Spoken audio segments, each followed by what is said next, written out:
Yakuza nostra, palazzi nel fango, traffico e cocaina.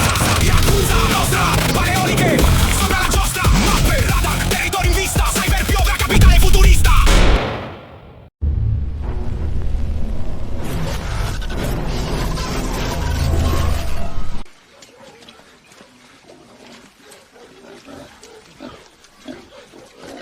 Quiet.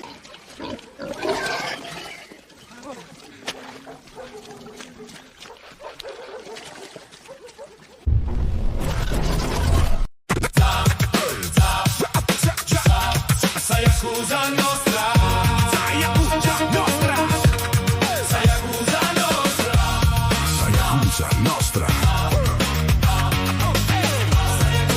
nostra, Yakuza.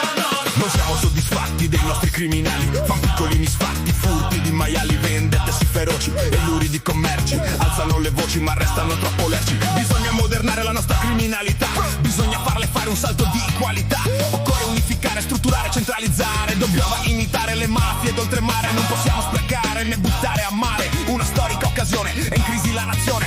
Oggi come non mai lo Stato è debole allo sbando delegittimato. Niente gente, niente mezzi, niente volontà per fermare noi, nuova criminalità.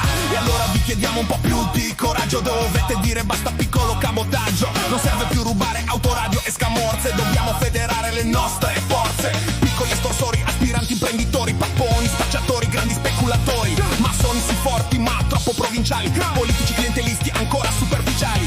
Quello che vi manca proprio qui in Sardegna è un boss lungimirante che davvero si impegna, una mente che indirizza braccio criminoso e fonda un potere politico mafioso. Se si oppone un borsellone sia mandato all'obitorio, infine si controlli tutto quanto il territorio. Criminali sorpassati, questo siete ora, uniamo le nostre forze, sarà una nuova era. Per dare carisma al nostro patto d'azione ci servono buone regole di iniziazione, ci serve un nome per l'organizzazione. In Giappone è Yakuza, in Sicilia Cosa Nostra, la mafia sarda originale non si mostra. La chiameremo Yakuza nostra.